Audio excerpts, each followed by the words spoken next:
file here. Now we're in our Camaro file. We want to make sure we're in our Camaro file. So we've applied those changes. We can see that calculate coefficients isn't able to be clicked here, so we're good. Let's go close this as well and close our zones. Let's go ahead and flash this. Let's make sure we're disconnected from the vehicle right there. Jump back in, and let's go to right to vehicle. And now we'll do right calibration.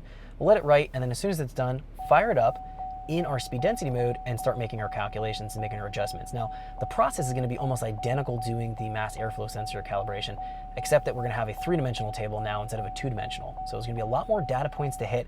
We have to go and sweep through the tables a little bit more. Not really hard, it's just going to take a little bit more time to fill the table in.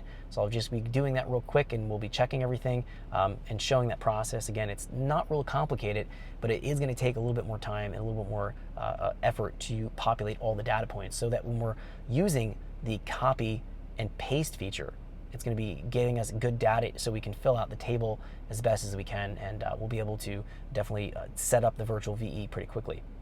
So let's let this finish uploading. Okay, so it shows it's completed. Let's go ahead and close it. I'm going to jump into my scanner here, connect to the vehicle. Now, what we're going to be paying attention to, what we need to pay attention to right off the bat, is the mass airflow state.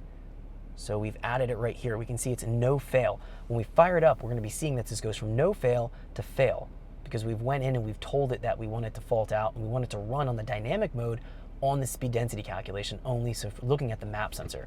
So let's go ahead and see what's going to happen here. So we're going to let it run. It looks like it might be a little bit lean. We can see math failed mode. We're in the mode. Let's let it come back in here, the trims, and start to populate. So we're going to let it go in here and start to get our data here. It's going to be generating it pretty quickly, and we're going to find the way it's running a little bit choppy right now. I suspect that's probably going to be adding some fuel. It's going to be lean. Now remember, when we fired it up on the mass airflow sensor, we had to add about 30% to the table. We're probably going to do that same thing here. So we can see right off the bat, it's adding a whole bunch here. And in fact, it might be a little bit more. So 28, 10. Now we did copy and paste the information from that CTSV file, so it might be slightly different, but it gave us a little bit of an edge to get this going. We can take a look at what the mass airflow sensor showing us here, 1.553, 56. So it's still going to be reporting about the same, whether we're on the map or the MAF sensor, so that's okay. So this should be enough time.